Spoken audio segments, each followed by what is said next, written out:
Dear student, আমি তোমাদের প্রদীপ sir. আমার ইউটিউব চ্যানেলে তোমাদেরকে আমি স্বাগত জানাই। আজকে আমি উপস্থিত হয়েছি উচ্চ মাধ্যমিকের ছাত্রছাত্রীদের জন্য একটি ভিডিও নিয়ে। তোমরা সকলেই অবগত রয়েছো, আমি উচ্চ মাধ্যমিকের যে এবিটি এর টেস্ট পেপারটি বেরিয়েছে সেই টেস্ট পেপারটি তোমাদেরকে ধাপে ধাপে কমপ্লিট করে দিচ্ছি। আমি আজকে পরবর্তী একটি পেজ নিয়ে তোমাদের সঙ্গে আলোচনা করব, তাই তোমরা ভিডিওটি সম্পূর্ণ দেখো, তাহলে দেখবে তোমাদের অনেক কাজে লাগবে। এবং তোমাদের কাছে আমার অনুরোধ রইল, এই চ্যানেলটিকে তোমরা সাবস্ক্রাইব করবে এবং বেল অপশানটি ক্লিক করবে, যাতে আমরা কোনো নতুন ভিডিও দিলে তোমরা তার নোটিফিকেশান পেতে পারো। এবং এই চ্যানেলটি তোমাদের যদি কাজে লেগে থাকে তাহলে এই চ্যানেলটি সাবস্ক্রাইব করে বন্ধু বান্ধবদের সঙ্গে ভিডিওটি শেয়ার করো, তাহলে আমার নতুন ভিডিও তৈরি করতে অনেক উৎসাহিত অনুভূত হবে এবং আমি তোমাদেরকে আরও নতুন নতুন ভিডিও উপহার দিতে পারবো। ডিয়ার স্টুডেন্ট, আজকে আমি যে পেজটি কমপ্লিট করব সেই পেজটি হলো AC362 অর্থাৎ 362। তোমাদের চিন্তা করার কোনো দরকার নেই, আমি প্রত্যেকটি পেজ ভালো মতো তোমাদেরকে কমপ্লিট করে দেব। তাই ভিডিওটির সঙ্গে জুড়ে থেকো এবং আমাদের এই চ্যানেলটিকে সাবস্ক্রাইব করে রেখো, যাতে আমি নতুন ভিডিও দিলে তোমরা তার নোটিফিকেশান পেতে পারো। এবং তোমাদের কাছে আমার অনুরোধ, আমার চ্যানেলটিকে সাবস্ক্রাইব করে রেখো, যাতে নতুন নতুন ভিডিও নোটিফিকেশান তোমরা পেতে পারো। তাই চলো আমি চলে যাচ্ছি এই পেজের প্রথম প্রশ্নটিতে। দেখো, একের দিকে ছিল কার্বনিফেরাস যুগে দক্ষিণ মেরুর অবস্থান ছিল, এটা হবে এর অপশান, অর্থাৎ 85 ডিগ্রি এস এবং 120 ডিগ্রি ওয়েস্ট। এরপরে দেখো রয়েছে দুইয়ের দাগে বিবৃতি 1, মহাদেশগুলির নিরক্ষরেখা দিকের সঞ্চরণের জন্য ওয়েগনার বৈষম্যমূলক অভিকর্ষ শক্তিকে দায়ী করেছেন, এটি হবে ঠিক। বিবৃতি 2 কি দিয়ে আছে দেখো, মহাদেশগুলির পশ্চিম দিকে সঞ্চরণের জন্য জোয়ারি শক্তিকে দায়ী করেন, এটাও ঠিক। বিবৃতি 3 রয়েছে দেখো, ব্রাজিল অন্তরীপ এবং আফ্রিকার পূর্ব উপকূলের সঙ্গে জোড়া লাগার চিত্র পাওয়া যায়, এটিও হবে ঠিক। তাই দেখো এর যে অপশানটা রয়েছে 1, 2, 3 সবকটি সত্য, এই অপশানটাই হবে। এরপরে দেখো 3-এর দাগে রয়েছে পুঞ্জিত ক্ষয়ের জন্য দায়ী প্রধান শক্তিটি হলো অভিকর্ষজ বল। তারপরে দেখো 4-এর দাগে রয়েছে হিমবাহের ক্ষয়কার্যের ফলে গঠিত ভূমিরূপের কোন দলটি সঠিক, এটি হবে দেখো কোরি, তারপরে এডিটি, তারপরে ঝুলন্ত উপত্যকা আর রসের মতানে, এইগুলো প্রত্যেকটাই হিমবাহের ক্ষয়কার্যের ফলে গঠিত হয়। তারপরে দেখো 5-এর দাগে রয়েছে ডিম ভর্তি ঝুড়ি ভূমিরূপ বলা হয়, ডিম ভর্তি ঝুড়ি ভূমিরূপ বলে ড্যাশ অধ্যুষিত অঞ্চলকে, এটি হলো ড্রামলিন। অর্থাৎ যে অঞ্চলে ড্রামলিন একসঙ্গে অবস্থান করে তাকে বাস্কেট অফ এক টপোগ্রাফি বলা হয়। তারপরে দেখো একটা বাম দিকের সঙ্গে ডান দিক রয়েছে, দেখো এটা বিশ্বের গভীরতম গুহা, এটা হলো গুফ্রে বার্জার।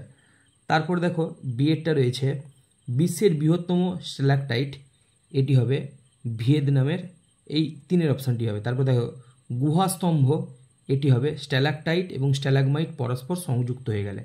তারপর দেখো পৃথিবীর সর্বাধিক দৈর্ঘ্যের স্ট্যালাকটাইট হলো, এটি হবে লেবাননের জেইতা প্রোটো, অর্থাৎ সি-এর অপশানটি সঠিক হবে। হাতের দাগে রয়েছে কার্স্ট অঞ্চলের ভূপৃষ্ঠে ক্রমাগত দ্রবীভবন এবং অভ্যন্তরের সৃষ্ট গুহার প্রভাবে ধ্বংসের কারণে ভূপৃষ্ঠে গোলাকৃতি বা বাটির ন্যায় অবনমিত এবং গহ্বর বা গর্তের ন্যায় যে ভূমিরূপের সৃষ্টি হয় তাকে বলে ডোলাইন। তারপর দেখো 8-এর দাগে রয়েছে কোনটি ঘনীভবনের রূপভেদ নয়, এটি হবে স্লিট। তারপরে দেখো 9-এর দাগে রয়েছে ওয়াই চিহ্নিত স্থানটি কি বলা হয়, মানে এই যে ছবিটা যে দেয়া আছে এই ওয়াই চিহ্নিত স্থানটিকে কি বলা হয়, এখানে দেখো ছবিটায় এখানে ওয়াই বলে একটা জায়গা দেওয়া আছে, এটা হচ্ছে যে পর্বতের, দেখো যে ঢালে বৃষ্টিপাত হচ্ছে আমি তোমাদেরকে বলেছিলাম সেই ঢালটাকে বলা হয় প্রতিবাদ ঢাল, কারণ প্রতিবাদ ঢালেই প্রচুর পরিমাণে শৈলক্ষে বৃষ্টিপাত হয়। তার পরবর্তী ঢালটাকে বলা হয় অনুবাদ ঢাল, আর এই অনুবাদ ঢালটা হচ্ছে বৃষ্টির ছায়াঞ্চল, অর্থাৎ সি-এর অপশানটি সঠিক হবে। অর্থাৎ এটা অনুবাদ ঢাল এবং সেই সঙ্গে সঙ্গে বৃষ্টির ছায়াঞ্চল।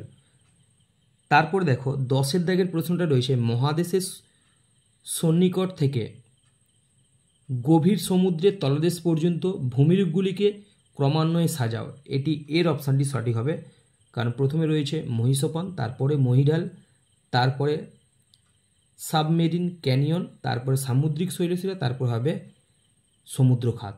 11 দাগে রয়েছে একই গভীরতায় ভারত মহাসাগর অপেক্ষা লোহিত সাগরের জলের উষ্ণতা বেশি হওয়ার প্রধান কারণটি কি? এটি হবে মগ্ন শৈলশিরার অবস্থান, অর্থাৎ ওই একটা জায়গায় বাব এল মন্দ বলে একটা প্রণালী রয়েছে, ওই প্রণালী অধিষ্ঠিত অঞ্চলটায় একটি মগ্ন শৈলশিরা রয়েছে, যেই মগ্ন শৈলশিরাটা দুটো জলের অবাধ মিশ্রণে বাধা দেয়, তাই এটা হবে মগ্ন শৈলশিরার অবস্থান। এরপর দেখো 12টা রয়েছে সমুদ্র জলের গড় লবণতা হলো 35 সহস্রতাংশ। এর অর্থটা কি? এর অর্থ হলো, দেখো সি এর অপশানটি সঠিক হবে, প্রতি 1000 গ্রাম সমুদ্র জলে লবণতার পরিমাণ 35 গ্রাম। তারপর দেখো 13 অপশানটা রয়েছে নিচের কোন প্রকার সিন্ধুগর্দ সামুদ্রিক উদ্ভিদ থেকে নির্গত হয়? এটি হবে ডায়াটম সিন্ধুগর্দ। আর যদি বলতো যে সূক্ষ্ম কীটের খোলস থেকে যদি হতো, তখন তোমরা করতে রেডিও লারিয়ান সিন্ধুগর্দ। যাই হোক, এখানে তোমাদের প্রশ্নটা দেওয়া আছে যে সামুদ্রিক উদ্ভিদ থেকে কোনটা হবে? এটা হবে ডায়াটম সিন্ধুগর্দ। তারপর দেখো 14 দাগের প্রশ্নটা রয়েছে বিবৃতি 1, জীবমণ্ডল হলো বাস্তুতন্ত্রের বৃহত্তম একক। এটা ঠিক রয়েছে। তারপর দেখো জীবমণ্ডল হলো অসংখ্য বায়োমের সমন্বয়, এটাও ঠিক। তারপরে দেখো রয়েছে জীবমণ্ডলের গড় বিস্তার 30 কিলোমিটার, এটা ভুল রয়েছে, কারণ জীবমণ্ডলের গড় বিস্তার 13 কিলোমিটার, ঠিক আছে। 7 কিলোমিটার সমুদ্রগর্ভের নিচে এবং সমুদ্রপৃষ্ঠের উপরে 6 কিলোমিটার, তাই এটা ভুল রয়েছে। তারপর দেখো জীবমণ্ডল হলো আবদ্ধ প্রণালী, এটাও ভুল, তাই দেখো এর অপশানটি ঠিক হবে। তারপর দেখো 15 দাগের প্রশ্নটা রয়েছে পচনশীল জৈব বস্তু, সেটা থেকে কক্করভুক্ত, সেটা থেকে ছোট মাছ, তারপরে বড় মাছ, এই যে খাদ্য শৃঙ্খল, এটা কোন খাদ্য শৃঙ্খলের উদাহরণ? এরকম একটা প্রশ্ন পরীক্ষায় থাকবেই থাকবে। এটা হচ্ছে যে জৈব অবশেষ ভোজী বা ডেট্রিটাস খাদ্য শৃঙ্খল। আমি যখন আমার ছাত্রছাত্রীদেরকে পড়াচ্ছিলাম, তখন ওদেরকে আমি বলেইছিলাম যে এরকম একটা কোশ্চেন কিন্তু পরীক্ষায় থাকার সম্ভাবনা 99% রয়েছে, তাই তোমরাও কিন্তু ভালো করে দেখে রাখবে যে খাদ্য শৃঙ্খলের একটা পর্যায় দিয়ে দিবে, এটা কোন খাদ্য শৃঙ্খলকে নির্দেশ করছে, এরকম প্রশ্ন আর কি। তারপর দেখো 16 দাগে রয়েছে কোনটি জনসংখ্যা পরিবর্তনের নির্ধারক নয়? এটি হবে ভূপ্রকৃতি। তারপর দেখো 17 দাগে রয়েছে আমেরিকা যুক্তরাষ্ট্রের ডেট্রয়েট একটি মোটর গাড়ি নির্মাণ ভিত্তিক শহর। তারপর দেখো ভারতের সবুজ বিপ্লবের ফলে কোন ধরনের পরিব্রাজন বেশি সৃষ্টি হয়েছে? এটা হচ্ছে গ্রাম থেকে শহর, কারণ গ্রাম থেকে শহরে এই পরিব্রাজনটাই বেশি লক্ষ্য করা গিয়েছে, কারণ গ্রামের জিনিসপত্র বাজারে বিক্রির জন্য চাষিরা যাবে, এটা স্বাভাবিক, তাই এটা হবে গ্রাম থেকে শহরে। তারপর দেখো জনসংখ্যা অনুসারে মহাদেশগুলিকে বেশি থেকে কম অনুসারে সাজাও। সবচেয়ে তোমরা জানো সবচেয়ে বেশি জনসংখ্যা রয়েছে এশিয়া মহাদেশে, তারপর আফ্রিকা, তারপরে ইউরোপ, উত্তর আমেরিকা, তারপর দক্ষিণ আমেরিকা। যাই হোক দক্ষিণ আমেরিকা নেই, তাই হবে এশিয়া, আফ্রিকা, ইউরোপ, তারপর উত্তর আমেরিকা, অর্থাৎ সি এর অপশানটি। তারপর দেখো 20 প্রশ্নটা রয়েছে নির্দেশনা রয়েছে, নিচের এই প্রশ্নের দুটি বিবৃতি দেওয়া রয়েছে, যার একটি দাবি হিসাবে দেখো রয়েছে এ এবং অপরটি কারণ হচ্ছে আর হিসাবে আছে। এই দুটি বিবৃতির পরিপ্রেক্ষিতে কোন বিকল্পটি সঠিক? বলছে দেখো হিমালয়ের পাদদেশে তরাই অঞ্চলের বসতি ঘন সন্নিবেশ দ্বারা গোষ্ঠীবদ্ধ জনবসতি গড়ে উঠেছে, আর তার কারণ বলেছে দেখো উত্তর গোলার্ধের দক্ষিণমুখী ঢালে অধিক সূর্যকিরণ এবং বৃষ্টিপাতের পরিমাণ মতো হওয়ার কারণের জন্য দক্ষিণ ঢালে বসতি সহজে গড়ে ওঠে। এটা হবে সি এর অপশানটি, অর্থাৎ এ এবং আর দুটোই সঠিক, আর আর হচ্ছে এর সঠিক ব্যাখ্যা নয়, এইটা এই সি এর অপশানটি হবে। এরপর দেখো 21 দাগের কোশ্চেনটা রয়েছে কর্মধারার ভিত্তিতে 4টি গ্রাম যথাক্রমে পশুপালন ভিত্তিক, বনভূমি ভিত্তিক, মৎস্য আহরণ ভিত্তিক এবং ক্ষুদ্র ও কুটির শিল্পভিত্তিক গ্রামের উল্লেখ করা হলো। প্রদত্ত উদাহরণ থেকে উল্লিখিত গ্রামগুলির সঠিক ক্রম নির্ধারণ করো। এটা হবে এই এর অপশানটি সঠিক। দেখো প্রথমে হবে 4-এর অপশানটি, তারপর হবে 3-এর অপশানটি, তারপর হবে 2-এর অপশানটি, তারপর হবে 1-এর অপশানটি।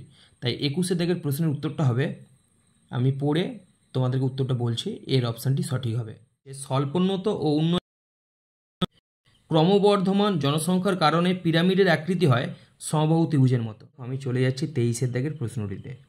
বিবৃতিগুলি মনোযোগ সহকারে পাঠ করো এবং সঠিক বিকল্পটি চয়ন করো।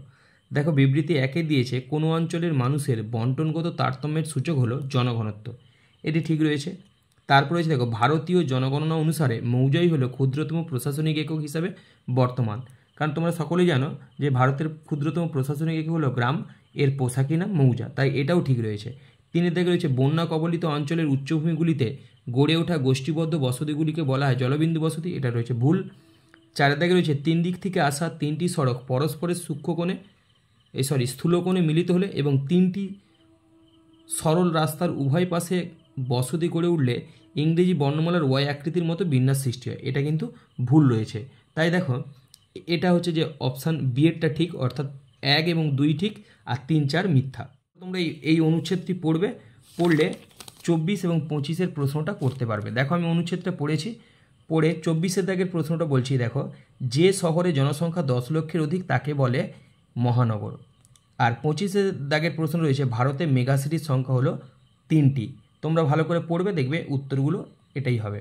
তারপরে দেখো 26-এর দাগে রয়েছে 2011 সালের জনঘনত্ব অনুযায়ী ভারতের রাজ্যগুলিকে বেশি থেকে কম অনুযায়ী সাজাও। এটি হবে প্রথমে হচ্ছে বিহার, তারপর পশ্চিমবঙ্গ, তারপর কেরালা, তারপরে উত্তরপ্রদেশ। এটা ডি এর অপশানটি সঠিক। তারপরে দেখো 27-এ রয়েছে অপারেশন ফ্লাড কিসের সঙ্গে যুক্ত? এটি হবে শ্বেত বিপ্লব। তারপর দেখো 28-এ রয়েছে ডব্লিউটিওর সদর দপ্তর কোথায় অবস্থিত? এটি হবে জেনিভাতে।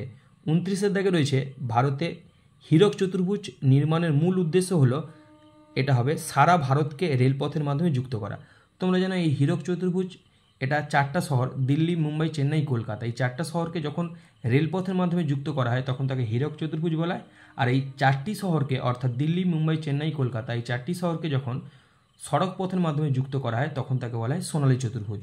যাই হোক, এরপরে রয়েছে দেখো সারা বছর ধরে বিভিন্ন ফসলের রোপণ, বৃদ্ধি এবং ফসল কাটার পর্যায়গুলির একটি গ্রাফিক্যাল বা সারণী উপস্থাপন হলো, এটাকে কি বলে? এটা হলো ফসল ক্যালেন্ডার।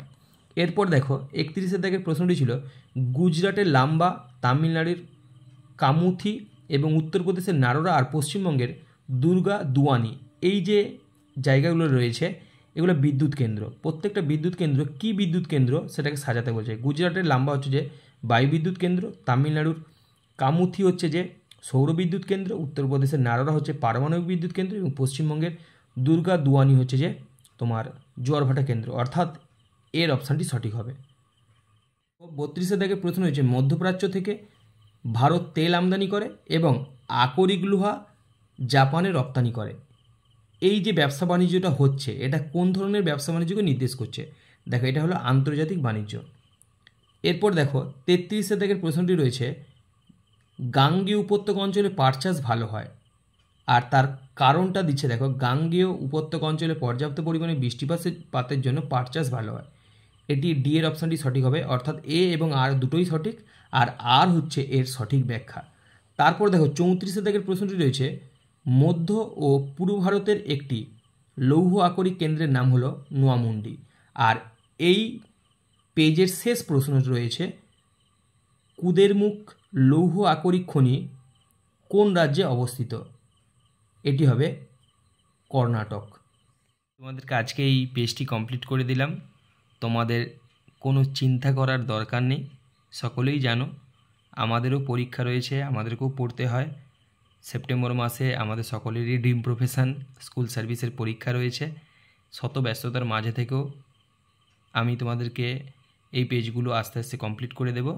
তোমাদের কাছে আমার একটাই অনুরোধ, তোমরা আমাদের চ্যানেলটিকে সাবস্ক্রাইব করবে এবং বন্ধুবান্ধবের সঙ্গে এই ভিডিওটি শেয়ার করবে, যাতে আমি এই কষ্টের মধ্যে থেকে, এত ব্যস্ততার মধ্যে থেকেও তোমাদেরকে ভিডিওটি তৈরি করে দিচ্ছি, তাতে আমারও খুব ভালো লাগবে, আমারও নতুন ভিডিও তৈরি করতে আমিও উৎসাহিত হব।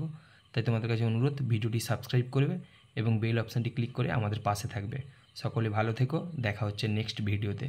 চলো, টাটা।